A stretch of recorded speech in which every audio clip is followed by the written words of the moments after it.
Hi, I'm Owen, the host of the Australian Finance Podcast.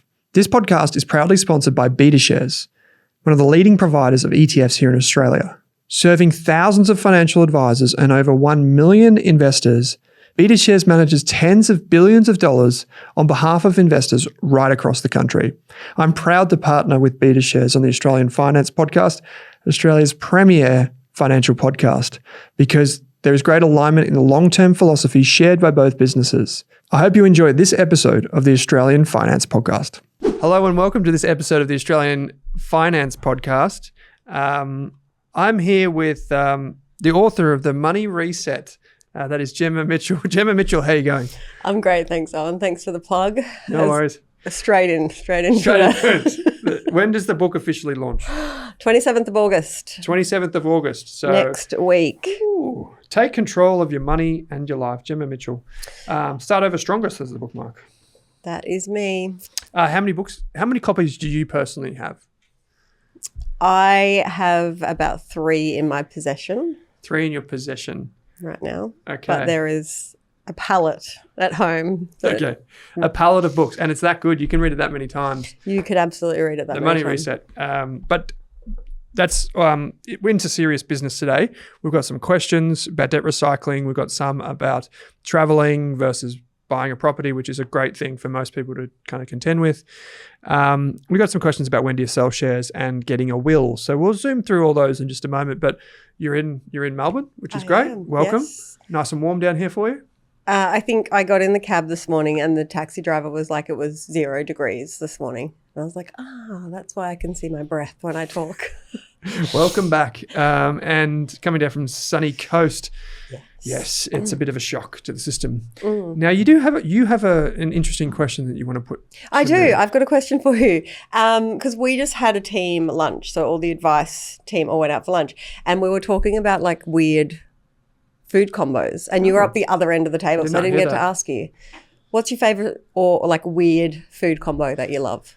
I've got to be honest, this is not necessarily something that I love, but I just think it's the most bizarre thing in the world. And I think there'll be other people that listen to the show that'll be like, yeah. What is with peanut butter and jelly? Okay, so my thing at lunch that I told everyone about is peanut butter and honey is like amazing. Oh, that is or honey and Vegemite. Unbelievable. And the guys were just like, what? Never heard of it. I'm like, those are 2 combinations that are like I don't know. level. Is this weird then? I do Vegemite and avocado. I think that's like the world's best invention. That's pretty standard. Is it? That's pretty normal? Yeah, I think so. Because I was always like, why is peanut there butter and avo maybe? That's weird. But I was always like, why is there a weird picture of an avocado on the side of every Vegemite tin? And I was like, is there a picture of it? Yeah, there used to be. I don't know if it's today, but this was like years ago. I was like, what is an avocado doing on here? And it turns out they were just promoting things that you can do with the Vegemite. They go so well together. So anyway, that's probably my weird one. I don't really have that many weird combinations. Even weird. Yeah. Well, it started because Tali was saying that she got made a Vegemite stir fry. What? Yeah, that's how this conversation started. I guess it's like salt, so it probably works. Yeah. Okay. Yeah. No, I've recently been watching Clarkson's Farm, like binge watched this season when I was sick, and I think you are what you eat, or you eat what you watch. So because he's English, he's on the Diddley Squat Farm. I just went back to my roots and started eating like an English breakfast every now and again, which is not necessarily something I do, and also raspberry jam on white toast. Oh yes, you were talking about this the other day. Which is just amazing. Until you eat too much of it and then you start to feel ill. So that's where I'm at right now. Yeah. But we do have some great questions, and any of the questions that we do answer on the show here today are strictly general in nature. We don't know your needs, goals, or objectives. So you should speak to a licensed and trusted financial planner before you act on the information. We're not going to talk about too many financial quote unquote products today, like super funds, ETFs, that sort of thing. But if we do, they have a PDS that should be available on their website. Another reminder is that if we do talk about investments and that sort of thing, investing can be risky and past performance is not always indicative of future performance. We absolutely love your questions, because if you send in a question this month, in particular, the launch month of the Money Reset, you go in the draw to win one of these books for free. You might even get it signed by the great author herself. So get your questions in. There's a link in your podcast player, social media, basically anywhere you get your podcast, you can send us a question on the Australian Finance Podcast. First question, which is a good one, Gem. Currently employed, ... for now. That's the question and name. My partner and I have been saving for quite some time now, and we're torn between traveling and buying property. We want to experience good times, but get into the market before prices get worse. By worse, I think they mean go up, and they kind of miss out. We are also concerned about constant dead money in renting. Any suggestions? This is a pretty darn good question. A lot of people think this. A lot of people will be be thinking the exact same thing. I think a lot of people are in this position. It's a tricky one. I know the feeling, right? The feeling is like you're stuck and that you don't, like that your goal's so far away and you're like, well, what? Shouldn't we just be enjoying life if we're working so hard and it feels like we're not getting closer to this goal of buying property? I'd love to say, can't you do both? I know that's easier said than done, but is there, have you got your cash flow working really well? Do you know what you're spending? Do you know what you're saving? And can you put some room for fun in there and for travel so that you could be doing a bit of both? I'd also be kind of going, well, do you need to buy in the area that you live? Yeah. So that would be my main thing. Like maybe you get the best of both worlds. Maybe it's cheaper to rent where you are and you won't feel like it's dead money if you have investments elsewhere, whether that's any kind of growth assets, right? It doesn't necessarily have to be property, but it could be property. And then how does that look with your cash flow? Can you still be traveling if you've got an investment property maybe somewhere else? Yeah, it's a good point, isn't it? Yeah. I think that's probably the big one too, is you probably can have your cake and eat it too. It just might not be the same cake you thought. Yes.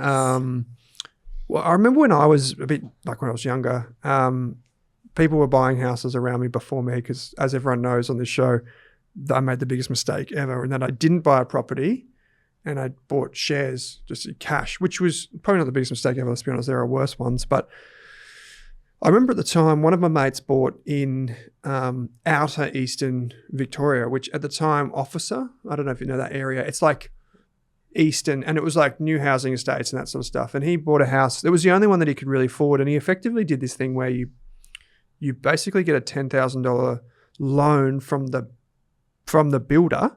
This is a whole random thing, right? Yeah. And then you pay that down over 6 months, prove your savings capacity, which then rolls into a deposit for like a 95% loan on a house, all right? It was crazy. Yeah, okay. And he got this... Schemey. Yeah, he got this, this like, just, I guess, house in an estate, a really nice one, but not like crazy. And at the time I was thinking, oh, that's a really bad idea. I hear people talk about like, buy the properties that kind of unique and scarce, and this thing's kind of out there in a paddock and blah, blah, blah. But sure enough, property prices continued to grow, and it's what he could afford at the time. And they actually lived in it for 6 or 9 months, and then they moved to where they wanted to go, which, by the way, was a nice place in Victoria where they rented. And I remember this because at the time I was like, oh, use your spending power, get something like built up and blah, blah, blah, so you can make more money. But that's what he could afford to live the lifestyle that he wanted. His job took him around Victoria a lot. So they then sold that like 3 or 4 years later. They'd pay down a bit of the mortgage and there was a couple $100,000 in equity. And then they got the house that they wanted. And so I think that's kind of one of the secrets here is, yes, you want to do this traveling stuff, but you're paying rent anyway. So there may be a moment in time where you just cop it, move to a place where you don't want to live longer term, but you know that you're not going to be paying rent. You're going to be able to probably save the same amount of money, hopefully. Then you can do your traveling and then decide what you do with the property when you come back. You could rent vest from that time on, but that would be my kind of broad strokes. I think it really comes down to you prioritizing what's more important and seeing if, you can adjust your expectations and potentially, what you're willing to give up. If that's a totally different suburb, if that's moving to a totally different state or whatever, just what it comes down to. But if you prioritize traveling, it doesn't have to be property. Like heaps of people build wealth without property. True. You just need to be building wealth though, somehow. You need to know your plan as early as possible, whether that's shares, super, property, whatever it is. And then you can go traveling guilt-free, right? Not with this worry in the back of your head like, oh, we've got to get home and face reality at some point and start building wealth. If you've got the plan and it fits in with the traveling, that's the ideal scenario. Yeah. And that's the thing. I think that's also the behavioral element too, isn't it? Like you're doing something with your money so you don't feel like you're missing out. If this person's that way inclined, they could also do like, if they were strategic enough, the first home super saver scheme, which we talked about before, Friends of the show, Pearler, actually have some really good resources on the First Home Super Saver scheme, by the way, if you're looking for information on how it works and all that sort of stuff. But that could be a good way to put money aside for a future property purchase. Because as Gemma and I spoke about previously, with the First Home Super Saver scheme, when you put your money into the super fund, it's a whole bunch of T's and C's, so keep that in mind.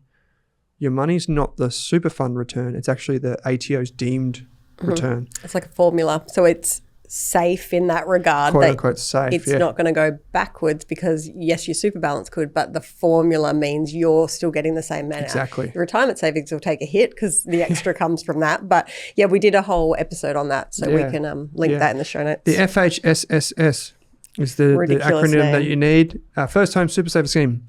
So I would check that out for most new home buyers. Reduce Reusable Cycle wrote in and said, debt recycling, what are the investment choices? Now, I did actually answer this on the property podcast because Pete Wargen and I over on the Australian Property Podcast did want to weigh in on this one, but I think it's good enough for you and I to tackle as well, Jem. Can it be used as part of a successful small business strategy? If I had 12 months of funds ready to go to start my new business or turn my side hustle to 150%, not 100% sure what that means, but I'll continue. I think it means like turn it up, like. As in like invest more in it or take it seriously. Yeah, like take it to the next level. Okay. They go on to say, why wouldn't I debt recycle and invest the money in my own business? Pros and cons. So it's a good question. So the few clarifying points here. Debt recycling is when you have a property and you withdraw some of the equity that you've paid down or you've got in the property to then invest. Debt recycling, it can be a bit tricky for some people and a lot of people get it wrong. And don't set it up correctly. They get mixed loans, that sort of stuff. So you're better off probably getting the guidance of a good accountant or a financial planner here. But what you can do is ideally make that money available to put into income-producing investments. Yeah.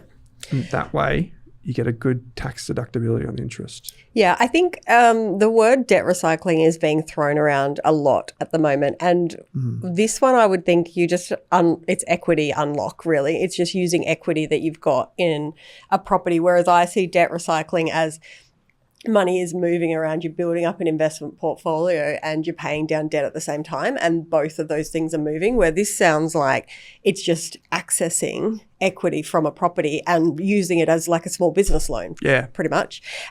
So same kind of concept, but I wouldn't necessarily call it debt recycling. I don't see like that pattern. But you would want to make sure that you talk to the accountant about what you're going to use that money for to make sure that it is actually tax deductible expenses and that type of stuff. Yeah, good point. But yeah, lots of people use equity in their home to start a business. Yeah, they do. Yeah, and they do. So two key points there is one, you're going into more debt, and two, oftentimes businesses aren't a success. Yes, and so keep that in mind. Yeah, and so my issue with businesses, full stop, or people that have businesses, and I talk about it a lot. Yeah, I've got major issue with them. Yeah, I've got my own business too. But no, my concern is when they put everything into it, their assets, income, their heart and soul, everything, and then they don't build wealth in their personal name. So potentially this is taking wealth out of your personal name, out of your equity in your home, putting it into a business. If that business isn't successful, doesn't become an asset, like lots of people get to retirement working in businesses or building businesses and then they can't sell it or it's not worth what they thought or can't provide an income.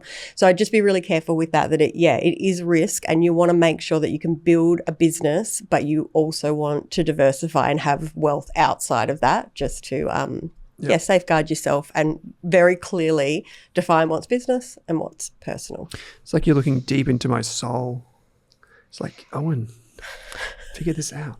I think you've got it pretty well figured out. Yeah, we'll see. So just quickly on this, we can't give specific advice, even though we have no idea who this person is. But great name, by the way. They say, can it be used as part of a small business strategy? Which I think you're mixing two things in one here, just as an FYI. Using the money to start a new business that hasn't yet begun could be risky. And if you were going to use that money to start the business or debt recycle, I would say just slow down a minute, see how the business goes. Then at least you've got this emergency cash on the side. This the reason I say this is almost always businesses consume more money than you originally intended. Like if I set up Rask, I was like, all right, this money's for that and I'm going to debt recycle the rest. Gosh, I'd be bankrupt 7 years ago, about a couple months after I started. So my point would be, to your point, Gem, is just take it slow, conservative, protect yourself as you go through. It's an unfortunate reality. I had a chat with a guy called Lee Gant here the other day. It's on our Investors podcast episode this week.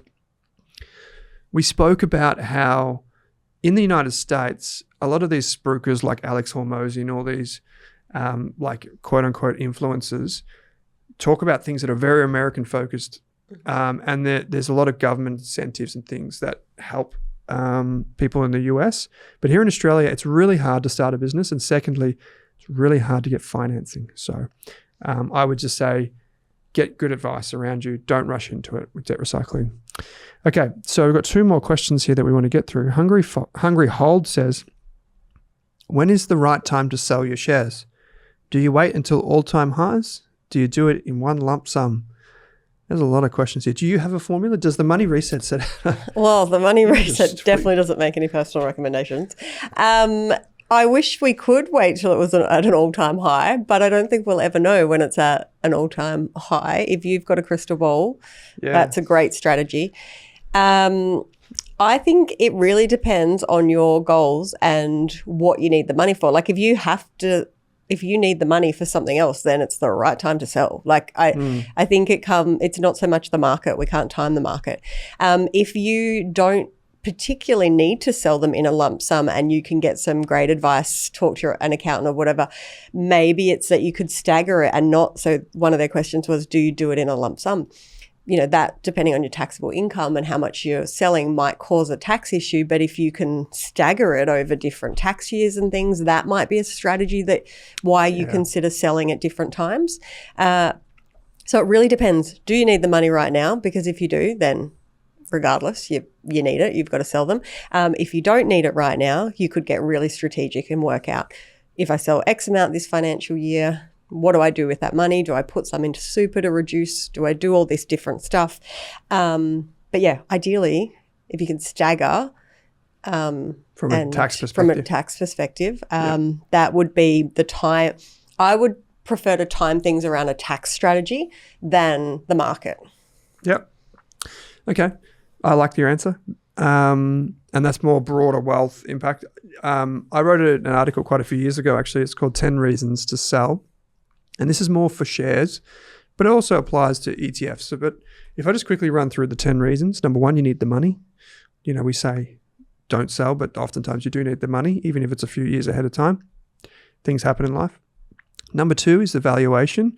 For more advanced investors in individual shares, you can find out more about that. We've got a free course now. It used to be $500. Now it's free. It's called the Value Investor Program. And I'll link to this article in the show notes. The company is being acquired. So if you own shares and your company gets bought out, that happens. This is for ETF investors and share investors. Opportunity cost. This is basically the reason that you would sell, because there's a better idea, which makes a lot of sense. But you don't want to do that too often. Tax purposes. If I had $1 for everyone that, like a big investor that said, I'm selling for tax reasons, as in they need to pay a tax bill, which is kind of nonsensical, because then when you sell, you end up paying more tax. Yeah. There was a temporary shock in the business. These are just some of the reasons that people give me. Directors/management have sold down or sold out. Number 8, when you've reached your investment goal. And number 9, this is probably the most important for financial planners. A lot of people sell shares or ETFs when they need to rebalance. That's a very common reason. I can get behind that. And finally, number 10 is thesis break. I outline what? Thesis break. So a reason that you invest in something. So say you invest in VAS, Vanguard ETF, because you're like, I want generous income or I want to reach my goal. But then you reach your goal. So your original thesis was like, I'm going to invest in this for these reasons. And then for some reason, that's no longer true. It's broken. So I go through these 10 reasons in the article. And the only 2 that I really follow are the last 2, which is rebalancing, and because the thesis is broken, the reason that I've bought it in the first place, which requires some pre-thought. Okay, quick final question here, which is one for you, Gem. Goodwill Hunting, which is a fantastic name. If I could give a prize for a question to name, I would give you this book here, but unfortunately this is my copy, The Money Reset. Recently my father passed away overseas and had no will, which is causing a little family drama between my family and his partner. Just wondering what is the most cost-effective way to make a will. I don't own property or anything yet, but I still like to leave one for my savings, investments, and super. Gem, there is a way you can do this cost-effectively. There absolutely is, and it's getting easier and easier, kind of like investing and learning about investing and everything. It's getting more and more accessible. So estate planning also is getting a lot easier. I see this really commonly, that people will have a bad experience dealing with somebody else's estate and go, right, I need to sort mine out. So yes, I think everybody needs a will. And often we hear people go, well, I don't really have any assets. But there's so much that goes in a will. It could be digital assets. It could be that this person has savings, shares, you might have a car. Like, it just makes things so much easier for your family. Yeah. And in my book, I say, don't not have a will. Don't do that to your family, because it's going to be a shit show for them. Yeah. So you definitely want to do a will, but there's lots of different options. So if you have a complicated situation, which doesn't sound like this person does, but if you do, blended family, big assets, company, business, like, you want an estate planning professional, a lawyer, to do this for you. And then on the other side of things, if things are quite simple, there's a few different options. Like, most states have the state trustee, which is a free will service. I would say that's probably, again, more on the basic side, but, you could just work it out for yourself, see how you find the experience. Yeah, go from there. One of the big misconceptions that I hear with state trustee is that people think you have to list them as your executor. So the one who gets paid and organises the wheel. Yes, and does all who actually implements everything and makes sure things happening. It's a big, big job, and you might not have somebody in your in your life that you want to give that huge role to. So you can absolutely pay a lawyer. You can, have the state trustee in this instance do it, and that's where the fees come in. But lots of people think that you automatically have to do that. You absolutely don't. You can name your own person.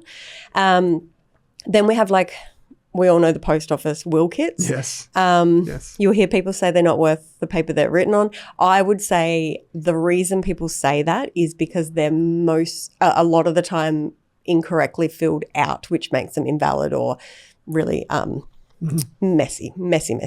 Then now we're seeing a lot of online will stuff pop up, like digital wills. So I'd say, again, this is for a very simple, straightforward will, but potentially free to maybe $150 to do an online will. Keep it really basic. It would be really basic. So in estate planning, there's powers of attorney, testamentary trust, all these kind of things that you probably can't do on those services. So you just need to work out what's important to you. But one thing this person's put is about their superannuation. Yes, which can be handled separately. Yes, so superannuation doesn't automatically form part of your will. It needs a separate nomination on your super fund. So you can list somebody, or you can have it written up to go via your estate, which usually the term is legal representative or something. Yeah. So that's a separate document. You need to do that with your super fund, and you need to have a will separately. Okay. So if you've got super, you can log into your superannuation and find out more about nominations, binding nominations, those types of things. Mm-hmm. And wills, you'd rather have it and not need it, at least for your next of kin. And if the affairs are simple, maybe a simple option is good to begin with. And maybe that's just, let's get it done, and we're going to have a really simple one.